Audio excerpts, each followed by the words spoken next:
Hey Scorpio, what's up? Welcome back to the Illest Illuminator. We will be doing your mid-month. Let's see what are the messages for my beautiful Scorpions. Happy birthday to each and every one of you.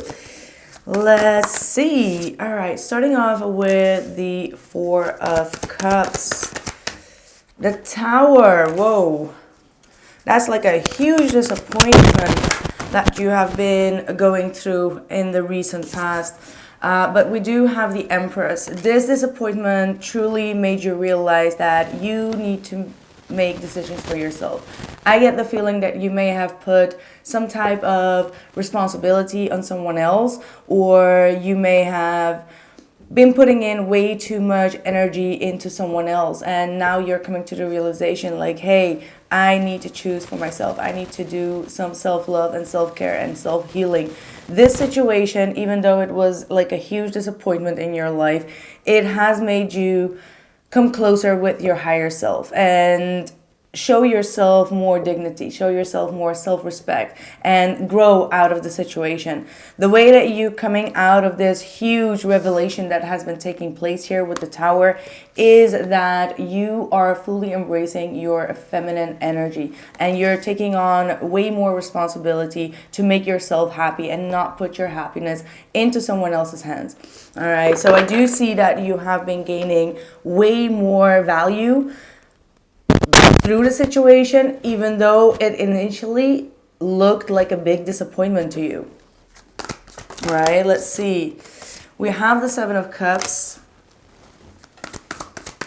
In the heart of your reading, we have the Hangman. So these are a lot of spiritual downloads. You may have felt that feeling to cleanse yourself, to meditate, to release and block all the energies that have been coming at you. You may have been very sensitive around this time as well, feeling like you needed to do a lot of internal healing on yourself. And I do feel like there is a lot of spiritual things that are changing within you, and you're probably also sensing, seeing things that you may have not understood at first glance. So it's like you're searching things up, you're googling things like, what does this mean, what does that mean? Like you're going through some type of spiritual ascending after a shocking event that has been taking place in your life, and you're starting to see things from a different perspective. Also, Spirit is telling me that you are being hit by a lot of different energies, a lot of different emotions, and around this time, it's best for you to take no action, all right? To take a step back and to internalize again, analyze the situation on a spiritual level as well as on a physical level, obviously, before you move forward. So there is some type of a gap that is needed before you can take the first or the next step, right? Maybe for some of you it could be the first step, but I feel like this is the next step. So before you take that next step in your life, which is going to be a major turning point, you may need to stop and reflect for just a brief moment. All right. Wow, shadow work. I mean, like that is am I a little bit weird? I don't know. I have the feeling that it's not really focusing like usually, but it might be me. Maybe my eyes are getting a little bit blurry. But yeah, this whole reading was most definitely talking about some shadow work that you are going through. So this card coming through is definitely very, very crucial in your reading. It just shows you that you have to take the, how do I say that in the best way? Like sometimes we have to dive into the depths of the darkness and our triggers in order to release them, in order to face them. And I feel like you are definitely going through that phase where you're like pointing out shadow work, where you're doing the shadow work. It's all about our, kind of like our lower qualities, things that we find triggering, that we bring up to the surface because it comes up after conversating with people, or someone says something, you take it too personally, or there is a sense of jealousy or getting too addicted on something or whatsoever. It can be anything. Everyone has different shadow work to do, but you are getting aware of your own shadow, and you're really doing a lot of healing on that. Like I said it before, you're doing the healing work, and healing work does not always come with like this, white light, hallelujah, like, oh, no, it comes with like dirty stuff, like it comes with anger, it comes with panic attacks, it comes with pain, sadness, grief, crying. It's a very good emotional release. So there's a lot of emotional release that you are experiencing, and also different kinds of emotions. Seven of Cups are all about different kinds of emotions that are bottling up to the surface, that makes you think like, hey, why am I feeling this way? Why am I feeling this weird? Why do I feel so sad thinking about this? Why do I feel so it could be anything, obviously, right? But you're doing the proper shadow work. Ooh, King of Swords could be dealing with a Gemini, Libra, or an Aquarius. I'm specifically hearing Libra for some of you.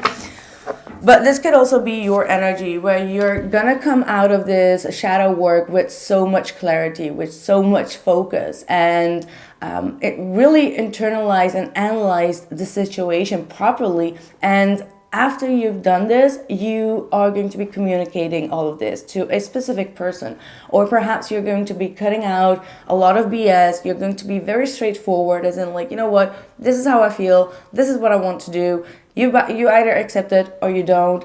I don't care if you like me or you don't. Like, something in that realm, you're going to be very straightforward with the people in your surroundings, especially with people that have been trying to confuse you, put you in some type of doubt situation, or make you feel like you are just an option. So you're going to be coming out of this phase so strong. I mean, like, there is no stronger character in the tarot deck than the King of Swords. Like, that's the most strongest. Well, maybe the Emperor, but this one is very strong character. Like, you cannot mess around with the King of Swords. So I feel like you're going to be definitely embodying the message. Oh my God, I didn't see it. You can rewatch my eyes, but there is Libra at the bottom of the deck. Okay, this is the Justice card, and I was feeling and sensing Libra. Now, they don't have to be a Libra. They could be Sun, Moon, or Rising, or perhaps even Venus, if this is love related. Obviously, it's a general reading, so it's not specifically targeted on love. But I do feel like this is all talking about some partnerships, some relationships, karmic relationships. And I feel like you are definitely going to be making sure that, how do I say that? Like, you're going to make sure that you are coming out of this with a victory. That's what I feel like, with victory. With the Justice card, it tells me that you're going to be very upfront, honest, diplomatic, straightforward, and you're going to do the right thing. And sometimes doing the right thing is not always the most happiest thing, right? Sometimes we have to do the right thing, but it can still be a little bit heartbreaking, right? Like, it does not always have to be like, oh, I'm so happy I did the right thing. No, sometimes doing the right thing is the hardest thing to do, right? I don't know who said that. Sometimes the hardest thing, oh my God, that's a song. Jagged Edge. Goodbye. Yeah, that's the song, Goodbye. Sometimes the hardest thing to do is not the easiest thing to do.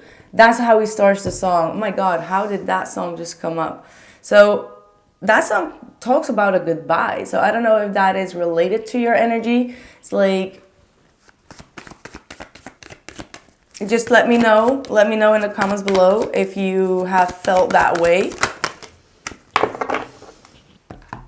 Nice. And this whole reading, we talked about the star. Well, we talked about healing, and the star is at the bottom of the deck. Confirming that you are on the right path, confirming that you are being called to go into this direction. I'm getting like the three kings, right? Like, they were following the star just to see the newborn baby Jesus. So I do feel like you're being called, like I said before, like you're getting a lot of downloads and hits, that you're being called into a direction of healing. And I'm also getting a lot of Egyptian backgrounds, or Egyptian goddess backgrounds. So that might be something that you are being either attracted to. You might have a past life. or there is a lot of Egyptian goddesses around you helping you to stabilize and to ground yourself. All right, we have the Temperance card coming through. That is Sagittarius energy. We have the Wheel of Fortune coming through, which is again Sagittarius energy. Four of Pentacles and the Ace of Pentacles. So this Sagittarius season is going to be very impactful for you. Obviously, because as Scorpio is going to go through that transformation, it has his rebirth during Sagittarius season, right? So while you're going to enter the Sagittarius season, you are definitely going to feel uplifted, released, calm, serene. Things are changing. You see all the colors are getting very soft, very powerful, miraculous. So there's some type of a miraculous change and a healing that is about to take place in your life that is going to be bringing you a lot of good fortune. That for one, you're going to be starting up a new project or get a big amount of money that you do need to save and keep. All right, it may mean that you're going to get like a tax return. Make sure that you save that tax return and do not spend it because you might need it in a later moment. So whatever this big sum of money is, this is the message. Do save your money. Put it on a saving account. Do not spend it because you're going to need it afterwards. Or you're going to need it for realizing your dreams. All right. That's what I have for you, Scorpio. I am wishing you all the best for your birthday month. And I am going to continue this reading in the description box below. And I'll catch you there. Ciao.